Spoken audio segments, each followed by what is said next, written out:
Have U.S. presidents been trying to tell us about aliens all along? Are extraterrestrials living among us? If you want the answers, you need to watch this video. Let's get into it. Will you let us know if there's aliens? Because this is the only thing I really want to know. I won't talk to you about what I know about it. It was very interesting.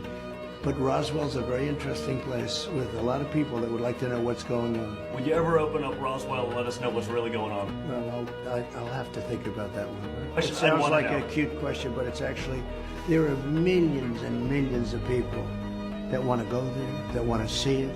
When it comes to aliens, there's some things I just can't tell you on air. The truth is that when I came into office, I asked. There's footage and records of objects in the skies that we don't know exactly what they are. We can't explain how they move, their trajectory. They did not have an easily explainable pattern. People still take seriously trying to investigate and figure out what that is. After 30 years at the helm of the Israeli space security program, and after receiving 3 Israeli security awards, retired Israeli general and respected professor Chaim Eshed is now unveiling that yes, there are aliens among us, yes, Israel has made contact with them, and no, humanity is not ready for them. Also, before you start doubting his words, the 87-year-old Eshed was clear in his recent interview with Yediot Ahronot News that he's not talking about immigration, but rather about a galactic federation complete with an underground base on Mars, where there are American and alien representatives apparently present.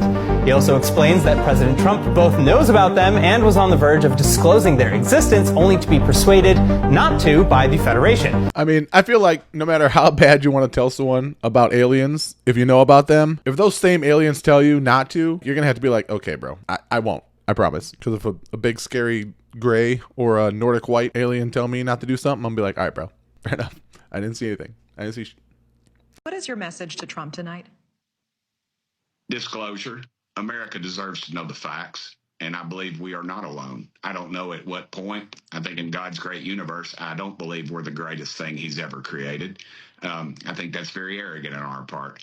And President Trump has confided that, in fact, he will be releasing some of these, and I plan to have that conversation again with him very soon. And I would like to see something recently that basically said nuclear explosions mess with like the fabric of space-time. So like it doesn't only affect us here on Earth, but it affects literally the entire universe. Maybe solar system, maybe not universe. I don't know how far that stretches. I don't know how any of that stuff works, but that would be the reason essentially why extraterrestrials don't want us using it, because it screws up stuff for them too, you know, especially if they're here and have bases here and have been here longer than we have, which a lot of people think, and I think as well. That would make sense that they would want to be like, yo, chill out, bro, like relax with the nukes. Maybe don't do that, because you're throwing off my groove here, really screwing up the feng shui of the place. So I could see that. I could see some extraterrestrial interference. I had the opportunity over the years to interview, again, people who have worked at the test site at Groom Lake. One gentleman spent 12 of his 30 years in black programs at Groom Lake.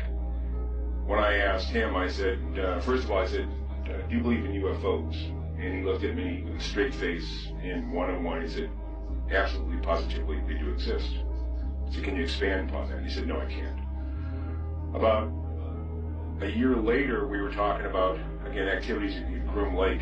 And I asked him, I said, you know, can you really tell me what's happening out there? He said, well, there's a lot of things that are going on there that I won't be able to tell you until the year 2025.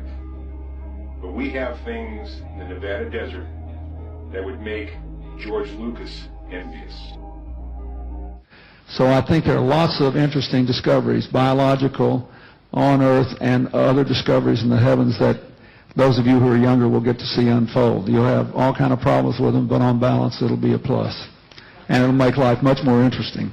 We weren't simply dealing with visitations from interplanetary intelligence. We were dealing with visitations from interstellar intelligence. We were probably dealing with intelligences intergalactic in nature. And the most stunning thing of all was, very probably and most likely, that some of these advanced intelligences were literally multi-dimensional in their origins. And some of them apparently, and we had evidence to support this, literally could indeed travel in time.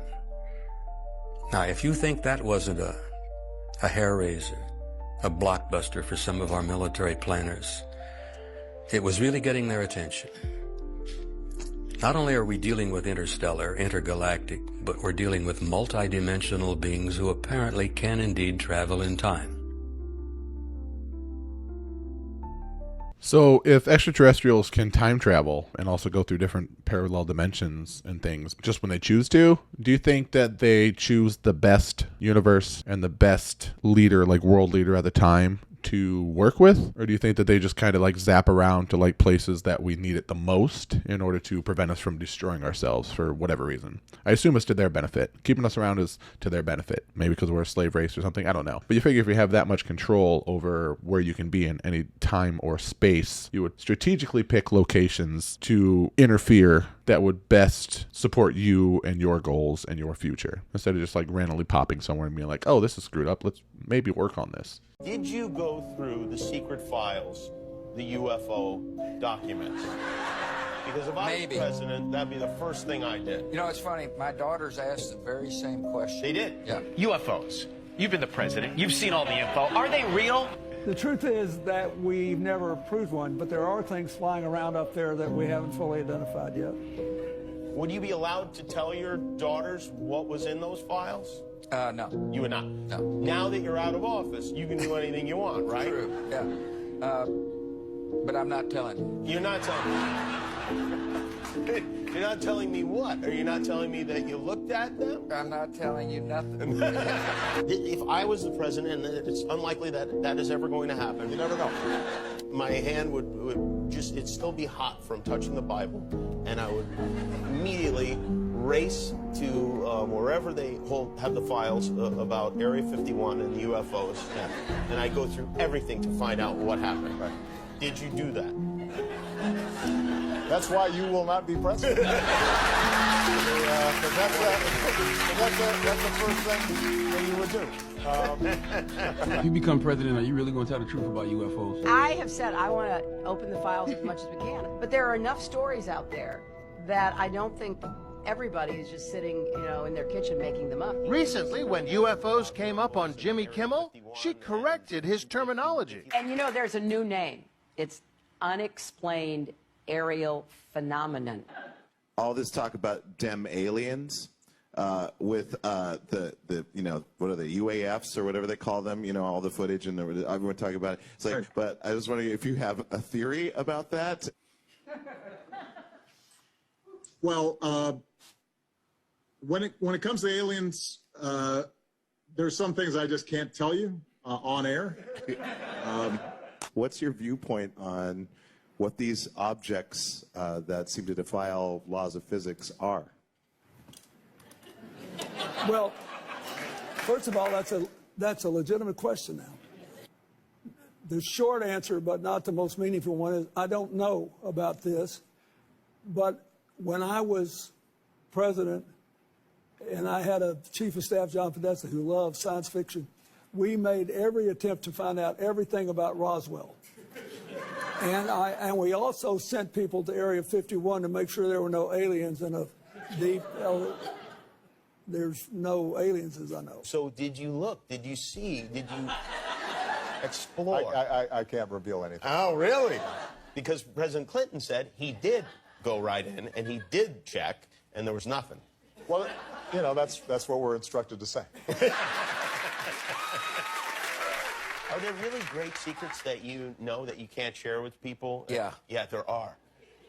And you never write about them? No. Maybe at a time in your life that No. you're like, oh, I'm 90, I'm going to do it. No. No, nothing. What if you were to get like a little like loopy, you get old and... Start drinking you again? start, yeah. Start... Did you ask about that? Certainly asked about it. And? Can't tell you. Sorry. Okay. All right, I'll take that as a yes. He said he wouldn't answer the question. I said, well, that's a yes. Because if there were none, Why you'd say not? there was none, right? You just played your hand. I thought you were a poker player. You just won 100%. Showed your river card. Feel free to think that. I do. Exact same way. I think that they are just like testing to see if like they admit they're are actual aliens living amongst us, how we're going to take it. Granted, I don't per se agree with keeping information from citizens of a country. I think that we should know, we should clearly be in control of the outcome of the country, right? The government's supposed to work for us. So keeping things from us, not great. But as far as seeing if people can handle something that revolutionary without causing mass hysteria, I understand. It's like breaking the news to your parents that you are not going to college when they want you to, or some other thing that would like shatter their world essentially, right? But on a much larger scale. People will be frantic. People will start looting. They'll think the world's ending because there's aliens here, because the movies have essentially showed them that most of the time when aliens are around, it's a bad thing, right? So if it is a good thing, I can see most people just freaking out. So in order for them to like test to make sure that we're not going to freak out and like destroy the country because there are aliens living amongst us for the past 100,000 years or whatever, I could see them wanting to keep it from us. Do I agree? No, they should absolutely tell us everything's going on. I know that they can't tell us like every military secret, but as far as like declassifying alien files and letting us know like, oh yeah, Antarctica, there's basically a hole to the middle of the earth where there's a civilization of advanced beings living there that have been here way longer than we have, and things like that. Yeah, just definitely. Yeah, we should definitely know that. I'll take what I can get at this point. I'll take small disclosure, so long as it's real and not a diversion. I'll take what I can get at this point, because for so long they denied everything and didn't tell us anything. So I just hope what they're telling us is real.